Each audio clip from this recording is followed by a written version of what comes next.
জীবনে যে কত কিছু ঘটনা ঘটে যায়, তা সব ঘটনা প্রকাশ করা যায় না। তো আজকে এমনই একটা ঘটনা আপনাদের সামনে নিয়ে আসছি, যে জামাই কিভাবে শাশুড়িকে ধর্ষণ করলো, সেই ঘটনা শাশুড়ির মুখেই শুনুন। আমার চ্যানেলটিকে ভালো লাগলে অবশ্যই সাবস্ক্রাইব করবেন এবং কমেন্টে আপনাদের মতামত জানাবেন এবং বেশি বেশি করে শেয়ার করবেন। দেখ মা, আমার কাছে টাকা পয়সা নাই, আমি কোত্থেকে দিব আর কোত্থেকে বানবো? তখন আমার মেয়ে বলতেছে, দেখো মা, তুমি তো বিয়ের সময় কোনো যৌতুক টুকটুক দেও নাই, এই জন্য টাকা পয়সা হয়তো চাইতেছে। তা আমার একটু জায়গা ছিল, মেয়ের সুখের জন্য আমি এটুক তো করতে পারি, একটু জায়গা ছিল, সেই জায়গাটা আমি বিক্রি করে দিচ্ছি, দিয়ে মেয়েকে 50,000 টাকা দিচ্ছি, মেয়ের জামাইকে দেওয়ার পর ভালোই। তো আমি বিয়ের পর মানে বিয়ের সময় কোনো আয়োজন করি নাই বা মেয়ের মানে কোনো অনুষ্ঠানও করি নাই। তো আমার ইচ্ছা আছে যে আমি যেহেতু জায়গাটা বিক্রি করছি, সব টাকা তো আর দেই নাই, কিছু টাকা ছিল, ভাবছিলাম অনুষ্ঠান করব। তো মেয়ের জামাইকে আমি জানাই, জানানোর পর আমি বলি, দেখো বাবা, বিয়ের পর তো কোনো অনুষ্ঠান হয় নাই, তো আমি চাইতেছি যে তোমরা দুজন মিলে আমাদের বাড়িতে আসো, কয়েকদিন বেড়ায় যাও। তো মেয়ের জামাই বলে, আচ্ছা ঠিক আছে।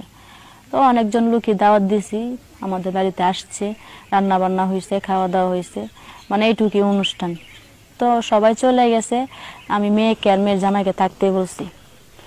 ওরা থাকছে, থাকার পর কতদিন ছিল, কিন্তু এই কতদিনের মধ্যে অনেক কিছু ঘটে গেছে।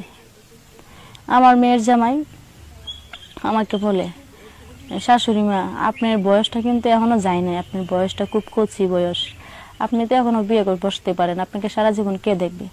মানে এত বড় একটা কথা মুখের উপর বইলা দিল, আমি কিছু বলতে পারতেছি না, যেহেতু মেয়ের জামাই, লজ্জা পাইতেছি, আমি চলে গেলাম ওখান থেকে। তখন এরকম কিছুদিন থাকে আমার বাড়িতে। হঠাৎ একদিন আমার মেয়ের জামাই, আমার মেয়ে গেছে, বন্ধে গেছে গরুগুলা নিয়ে আসতে, দুইটা গরু ছিল, গরু আনতে গেছে। আর তখন সন্ধ্যা একবারে, তখন আমার মেয়ের জামাই বলতেছে যে, শাশুড়ি মা, আপনার সাথে কথা আছে আমার। তো আমার মেয়ের জামাই যে এত লুচ্চা বা তো কোন নজর ছিল তার, সেটা আমি ভাবতে পারি না। সে আমাকে রুমে ডেকে নিয়েছে, আমি ভালো মনে গেছি। যাওয়ার পর আমি আবার কাপড় পরতাম, সেলোয়ার কামিজ পরি না, যেহেতু আমার বিয়ে হয়েছে আগে একবার, কাপড় পরি। যাওয়ার পর সে আমাকে হুট করে খাড়ের লগে এই শাড়িটা পেঁচ মানে খুলে ফেলাইছে, খুলে শাড়ি আমার মুখ টুক বাইদা ফেলাইছে। বাঁধার পর সে মানে এমন একটা ব্যবহার করতেছে যে আমি কিছু বলতে পারতেছি না। তখন আমি যে জোর করতেছি, মানে মনে হচ্ছে শরীরে রক্ত ছিঁড়ে যাবে, এত জোরে আমি চিল্লাইতেছি, কিন্তু শুনতেছে না কেউই। তো মেয়ের জামা এত পাজি, মানে মেয়ে আসার আগে আগে সে আমার, বুঝেন তো, কাপড় পরলে এক টান দিলে উঠে যায়। তো সে আমার এক টান দিয়ে কাপড় খুলে ফেলাইছে, উপরে ফেলাইছে। করার পর সে মানে এক সুরে করছে যে, আমার মেয়ে তো ছোট, এত নাকি নিতে পারে না, এই জন্য আমাকে সে করতেছে। সে বলতেছে আর করতেছে যে, আরে মেয়ে একটা দিচ্ছেন, সে একটু ঢুকাইলেই খালি কান্নাকাটি করে, আপনার বিয়ে করাটা দরকার ছিল, আপনি যে এত ইয়াং ছিলেন সেটা তো আমি জানতাম না, নয়তো আপনাকে বিয়ে করতাম, আমাকে বলতেছে।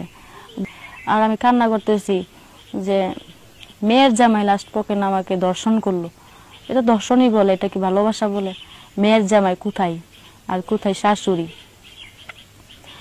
তো আমি তো বুঝতেছি না যে এটা কি হবে যদি মেয়ে চলে আসে। তখন আমি বলতেছি যে এটা হবে, আমার কপালে হয়তো ছিল, আর কত, সারা জীবন কষ্ট করে আসছি, আর কত হবে এভাবে।